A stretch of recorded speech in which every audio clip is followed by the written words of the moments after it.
Welcome to Story Hour, a virtual meetup hosted by Wolf and Heron.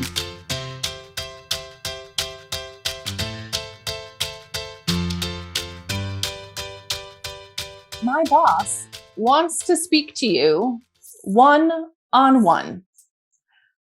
Several years ago, I was in conversation with a potential client that was interested in piloting our influential storytelling workshop for their HR team. He was excited and we were thrilled, and all that was left was to get the paperwork signed and finalize the logistics. So I emailed my contact our paperwork, and I told him, as I do all of our clients, that we would confirm dates and book travel only once we had the paperwork signed and finalized. And he says, okay, the paperwork is moving through the system. I'll keep you updated. We talk every few days. Hey, so let's talk about how we can customize this. Oh, by the way, how's that paperwork going? Or another phone call. So this is the type of room setup you should have. And, have you heard anything from legal? And then another email. Here's language you can use to communicate about the event. By the way, where's the contract at? The thing about big companies is that they can have one person sign off on a project, but then the paperwork goes into this corporate wormhole, bouncing between legal and procurement, and often sitting on a desk, just waiting to be reviewed for weeks at a time.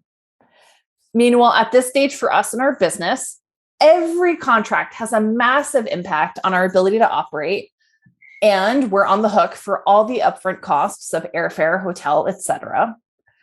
So a few weeks go by and we want things to work out. I try to stay flexible. And so eventually we do agree on a date and we do book travel for me.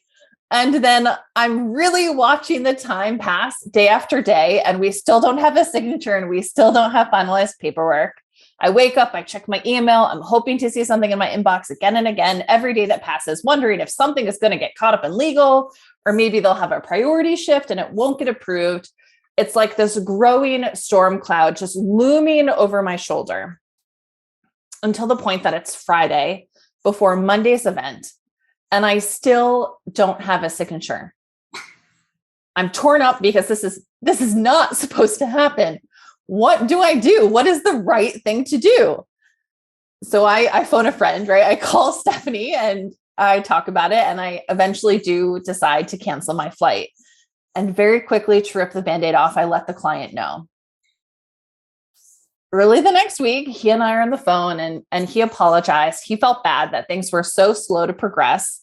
But before we could start making fresh plans, he shared that his boss wanted to speak with me one-on-one. My face immediately got red hot, and I need to calm down. So I'm taking a few breaths before I make this call. I'm pumping myself up. I'm like, yeah, you're a good person. You didn't do anything wrong. Don't take it personally. Anything I can think of to reduce my anxiety and remind myself of the purpose of the conversation.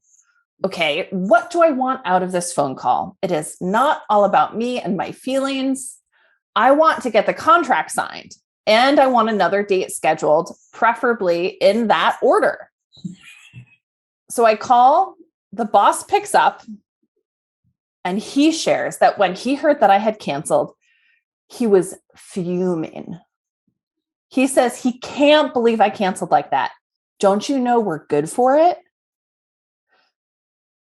My breath catches a little in this moment, because here's the heat I was waiting for, literally breathing down the phone line to me. I kept taking those big breaths, trying to slow my heart rate. And then I answer him. And I honestly don't remember exactly what I said or what we talked about. I'm sure I shared something like we're a small business, et cetera, et cetera. That first minute felt like we were both on either side of a meadow, facing each other and ready for battle. We're slowly pushing in. We're trying to get the advantage. We're trying to make a point. But before either of us did any damage, something magical happened. After this first exchange of words were over, we decided it didn't need to be a battlefield. And at the end of the call, we had a plan to schedule a new date. And guess what? The paperwork was processed quickly. A few weeks later, my contact and his boss both greeted me with smiles. What's incredible to me is that phone call with the boss was literally our first conversation. We were mad at each other and we had no previous relationship to build on. It would have been so easy for it to go wrong. But we both took a breath, relaxed, stepped off the battlefield, and figured out how to make it right together.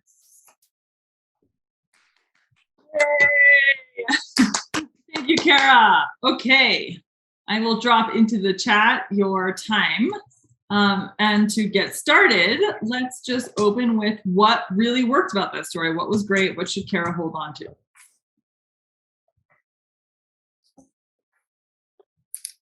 Well, I think she did a great job explaining the story, most especially between she and her client after she suspected there were conflict, and she decided to control herself in order to get in at peace, in order for business to continue. I think that is very great, and so I think she can stick to that to be able to know how to reconcile, stay peaceful, and in order to get stand up. Yes. All right. What else? What else really worked? I really liked your appeal to emotion. Like you a lot of metaphors, like the storm cloud coming in, and I think that's just so relatable. And I was dying laughing hearing you explain how you were feeling in this moment. I was actually going to build on something pretty similar. The scene that I really enjoyed was the one that you were describing in a ring, and the body movement that you were doing. It's like literally, I was feeling like you're on the ring waiting for punches to come your way, or like that. That scene was very believable and easy to feel. Another thing I really liked about your story was knowing that it's about conflict and figuring things out. Somewhere in the middle of the story, you said, "What is the right thing to do?" Right? You could have told your story like, "This is what I did," but pausing at that moment and say, "What is the right thing to do?" kind of brings the audience to think about, like, instead of me just listening, I was like, "Oh, yeah, what's the right thing to do? How would you deal with that? Like, do you want to go to this person's boss, or do you want to send an email? Do you want to explain what's happening? I don't know. There's so many things you could do in that situation. How did you deal with this conflict, right?" So I think that question kind of brings everyone back to saddles. Like, okay, you're not just listening. It's not a bedtime story. It's a story about like learning and something that you could take away from this story. Yeah. Well, I've had the benefit of hearing earlier versions of this story, and I wanted to just say this was by far the most dynamic delivery I've heard. It was so fun to just listen to.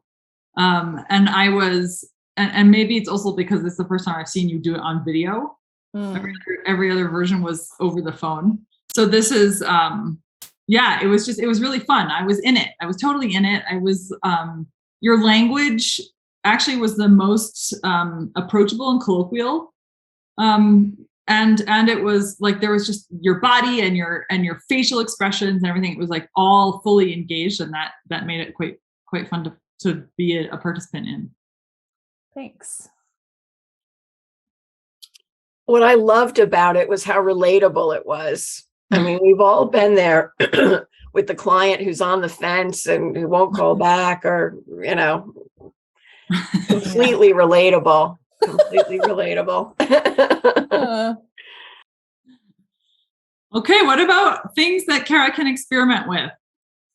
Yeah, I would love to hear it.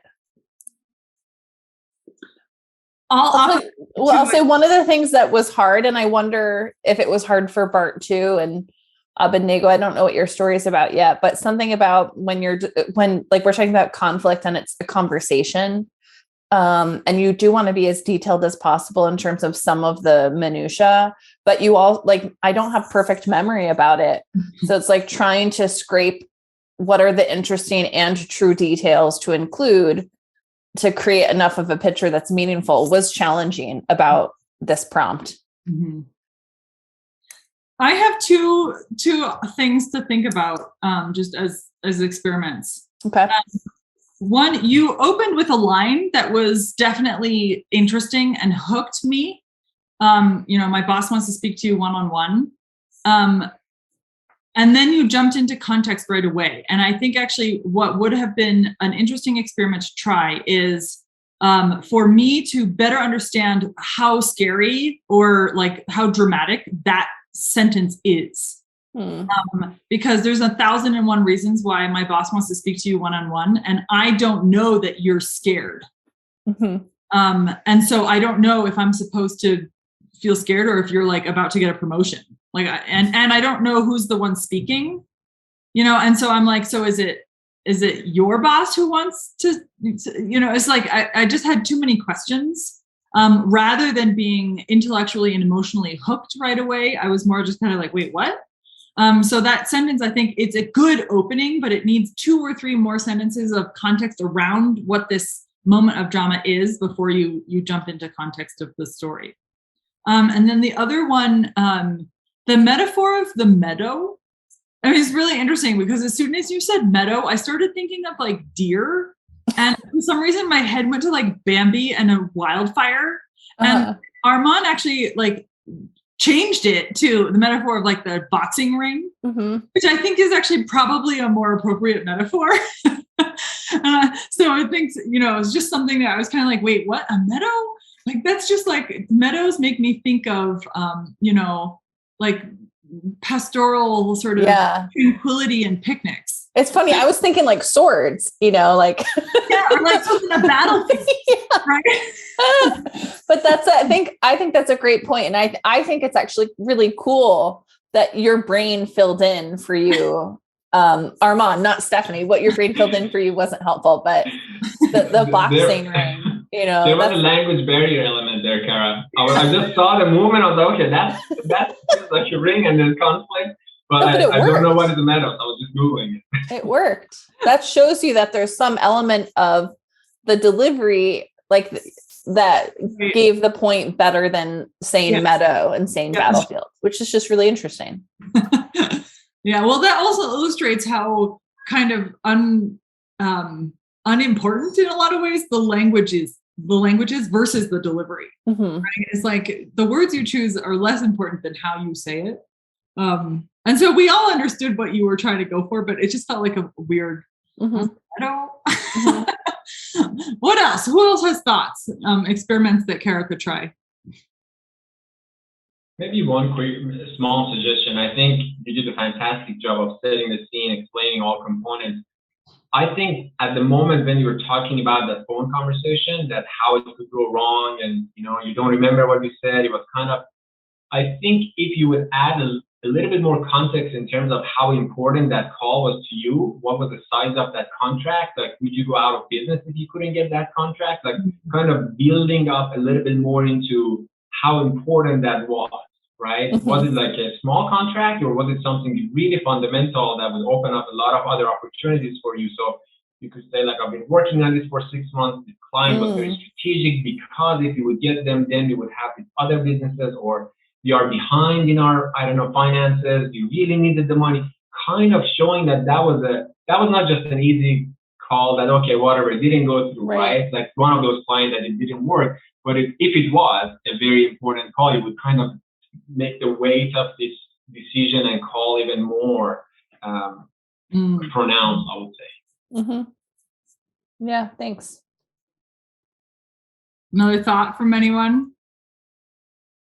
Okay, I'll add one more, only because it just came to my head. When you are told, my boss wants to speak to you one-on-one, you then go into some of the physiology of that experience, which I think was right on point. And I could feel it, right? I started feeling it. I started getting anxious. I started getting it all in my own body. And then somewhere in the middle of that, you said, I started taking deep breaths, right? And you like slowed down your delivery. What that did for me was I took a deep breath and it slowed down my heart rate.